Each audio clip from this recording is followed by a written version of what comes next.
지난 8월 22일 해군 전문 매체 네이버 뉴스의 잠수함 전문가인 HI서트는 SNS를 통해 다음과 같은 내용을 밝혀 커다란 파문을 일으켰습니다. 중국 해군의 공구사명 상급 핵잠수함이 대만 해협 부근에서 심각한 사고를 당했다는 보도가 있다. 하지만 이 보도는 현재까지 확인되지 않고 있으니 조심스럽게 다뤄야 한다. 이 뉴스는 중국 소셜미디어를 통해 순식간에 전파됐습니다. 하지만 중국 당국은 그런 사건은 없었다며 부인했습니다. 그러나 영국 데일리메일은 최근 영국 기밀 보고서를 인용해 중국 핵잠수함 093417호가 영국과 미국 잠수함을 잡기 위한 함정에 걸려 시스템 오류가 발생했다. 산소 시스템이 오작동해 함장과 장교 21명을 포함해 중국 승무원 55명이 사망했을 수 있다고 보도해 중국 잠수함 침몰 사건이 사실이었다는 것을 확인시켜 주었습니다. 데일리메일이 공개한 보고서에는 이 사고가 지난 8월 21일 서해에서 발생했다고 기재되어 있습니다. 참사의 원인은 중국의 잠수함 건조 능력 부족인 것으로 보입니다. 영국 당국은 잠수함의 시스템 결함으로 인한 저산소증이 사망을 야기한 것으로 보고 있습니다. 또한 중국 잠수함은 중국 해군이 미국과 연합군 잠수함을 가두기 위해 사용하는 사슬과 닷 장애물에 부딪힌 것으로 보도됐습니다. 적을 가두기 위해 놓았던 덫에 자국군이 희생된 것입니다. 영국 기밀 보고서에는 이 사고로 장교 22명, 장교생도 7명, 부사관 9명, 수병 17명 등 승조원 55명이 사망했다고 되어 있는데요. 익명을 요구한 영국 해군 잠수함 대원은 데일리메일에 핵잠수함이 덫에 갇혔고 잠수함의 배터리가 방전됐다면 결국 공기청정기와 공기처리 시스템도 고장났을 수 있다. 그들은 공기를 유지하는 데 실패했을 것이고 이는 질식이나 중독으로 이어졌을 것이라고 설명했습니다. 이어 영국 해군은 이러한 상황에서 이산화탄소를 흡수하고 산소를 생성하는 키트를 보유하고 있지만 중국에는 이런 종류의 기술이 없을 가능성이 높다고 덧붙였습니다. 사고 잠수함인 공구사명 잠수함은 길이가 110m이며 배수량은 7,200톤, 최고속도는 수중에서 30노트며 무장은 533mm 어뢰 발사관이 6개고 순항미사일을 16발에서 24발까지 실을 수 있습니다. 승조원은 최대 100명이며 모두 6척이 실전 배치 중인데요. 극구 감추고 싶었던 잠수함 침몰 사고가 사실로 밝혀진 지금까지도 중국은 공식적인 논평을 하지 않고 있습니다. 자국군 사망의 직접적인 원인이 잠수함 결함이기 때문에 도저히 공개할 수가 없는 것입니다. 하지만 분명한 사실은 최근 서해에서 잠수함의 중요성이 날로 높아지고 있다는 점입니다. 얼마 전 대만도 중국에 맞서기 위한 첫 자국산 잠수함 하이쿤 공개했습니다. 진수식에 참여한 차이잉원 대만 총통은 이렇게 의미심장한 발언을 했습니다. 과거에는 국내에서 잠수함을 개발하는 것이 불가능하다고 여겨졌다. 하지만 오늘 우리 국민이 설계하고 제작한 잠수함이 눈앞에 있다. 하이쿤은 길이 80m, 배수량 2,500에서 3,000톤으로 미국 로키드 마틴사에서 제작한 어뢰와 전투 장비를 탑재했습니다.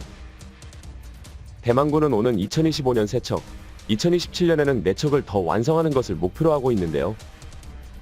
하지만 첫 자국산 잠수함을 공개했다는 기쁨도 잠시 역시 대만의 적은 내부에 있었습니다. 대만의 첫 국산 잠수함에 관한 정보가 중국에 유출되었다는 의혹이 불거지며 대만 검찰이 수사 착수한 겁니다. 의혹의 불씨는 잠수함 건조를 지휘한 전직 참모총장의 입에서부터 시작되었습니다. 전직 참모총장이 일부 대만 언론에 국회의원 격인 입법위원 중 프로젝트를 내내 방해한 인물이 있다고 폭로했고 낙찰하지 못한 업체가 기밀 자료를 중국에 유출했다는 등의 발언을 해 대만 정가가 발칵 뒤집힌 것입니다. 잠수함을 만들 수 있는 길을 터주어도 국내 정치가 이러니 대만을 보며 답답해진 미국에서는 또다시 한국 핵무장론이 고개를 들었습니다.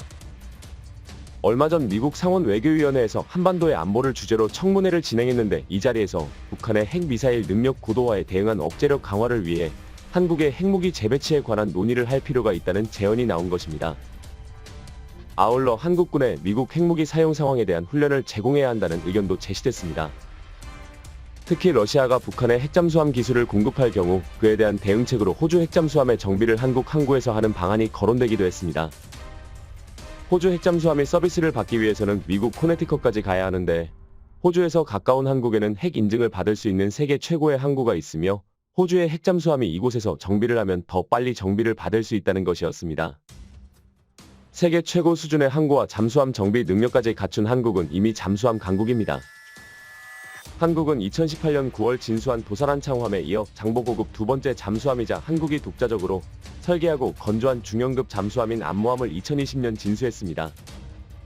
암모함은 3,000톤급 규모로 길이 83.3m, 폭 9.6m의 수중 최대 속력은 20kTs 이상, 탑승 인원은 50여 명으로 한벌함인 도산 안창호함과 동급의 함정입니다. 암모함은 장보고급 잠수함 대비 2배 정도 커졌고 수중 잠항기간도 늘어났습니다. 더불어 초기 설계 단계부터 민관군 협력으로 잠수함의 두뇌 역할을 하는 핵심 장비인 전투 소나 체계를 비롯해 다수의 국내 개발 장비 등을 탑재하여 전체 국산화 비율을 향상시켰습니다. 한국의 잠수함 건조 능력은 이미 세계적 수준에 올라 있는데 특히 하나오션은 이미 4세대용 전투용 무인 잠수정을 개발 중에 있습니다. 4세대 무인 잠수정은 50에서 60톤 크기의 20에서 30m 수준으로 설계되는데 이것은 미국의 오르카사가 설계한 잠수정을 제외하면 세계에서 가장 큰 무인 잠수정에 속합니다. 미국 이외의 전투용 무인 잠수정을 개념 설계한 것은 한국의 하나오션이 유일하다고 할 정도로 기술력을 인정받고 있습니다. 최근 북한이 전술핵 잠수함인 김군호 경호함을 진수한 데 이어 러시아로부터 첨단 군사 기술을 제공받기로 했다는 뉴스가 나오자 한국 내부에서도 우리도 핵추진 잠수함을 보유해야 한다는 목소리가 커지고 있는데요. 하지만 일각에선 핵추진 잠수함은 소음이 크고 너무 비싸며 우리가 도입하기에는 비효율적이라는 반론도 있습니다. 핵추진 잠수함은 스크루 등에서 나오는 소음으로 탐지되지 때문에 사실 소음이 크면 치명적입니다. 비싼 것도 사실입니다. 그럼에도 불구하고 핵추진 잠수함 건조를 주장하는 사람들은 포클랜드 전쟁에서 영국의 핵추진 잠수함과 디젤 잠수함이 어떠했는가를 예로 듭니다. 1982년 포클랜드 전쟁이 발발하자 영국은 14,400km 떨어져 있는 포클랜드로 핵추진 잠수함과 재래식 디젤 잠수함을 동시에 보냈습니다. 핵추진 잠수함은 10일 만에 현장에 도착해 아르헨티나 순양함 헤네랄 벨그라노를 격침하며 해전을 승리로 이끈 주역이 됐습니다. 반면 디젤 잠수함은 해전이 끝난 후인 35일 만에 현장에 도착해 해전에 아무런 기여도 하지 못했습니다. 포클랜드 전쟁에서 디젤 잠수함의 무력함이 입증되자 당시 영국 마거릿 대처 총리는 디젤 잠수함의 조기 퇴역을 결정했습니다. 현재 영국은 미국처럼 핵추진 잠수함만 운영합니다. 소형 원자로로 움직이는 핵추진 잠수함은 25노트의 빠른 속도로 장시간 항해할 수 있는 반면 디젤 잠수함은 고속 항해 시 배터리가 1시간 만에 방전돼 느린 속력으로 항해해야 하기 때문에 고속 기동 등 수중 작전 능력은 비교가 되지 않습니다. 기차에 비유하자면 핵추진 잠수함은 고속 열차인 KTX이며 디젤 잠수함은 완행 열차인 무궁화호라고 할 수 있는 건데요. 이래서 핵추진 잠수함이 있어야 한다고 주장하는 것입니다. 가격면에서 미국 버지니아급 핵추진 잠수함은 3조 6천억 원이나 되고 영국 최신형 아스투트급 공격용 핵추진 잠수함은 2조 원이나 되지만 문제는 최근에 재래식 잠수함 건조 비용도 크게 상승하고 있다는 점입니다. 그래서 전문가들은 작전 효용성을 따지면 핵추진 잠수함이 더 가성비가 있다고 지적합니다. 또한 군사 전문가들은 재래식 잠수함으로 북한 신형 전술핵 잠수함이나 SLBM 잠수함을 감시 추적하려면 배터리 성능 문제 등으로 그물처럼 촘촘히 배치해야 하는데 수중 고속 주행이 가능한 핵추진 잠수함은 한 척만으로 가능하다. 핵추진 잠수함 한 척이 재래식 잠수함 5척의 역할을 해낼 수 있다며 핵추진 잠수함 보유를 주장하고 있습니다. 북한이 공개한 김군호 경호함은 일각에서는 딱 봐도 낡았다.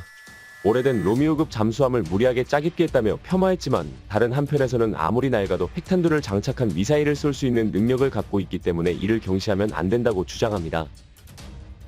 이처럼 한반도를 둘러싼 북한과 중국의 군비가 강화되면 될수록 한국의 핵추진 잠수함 보유와 핵무기 재배치에 대한 논의는 더욱 활발해질 것으로 예상됩니다. 시청해주셔서 감사합니다.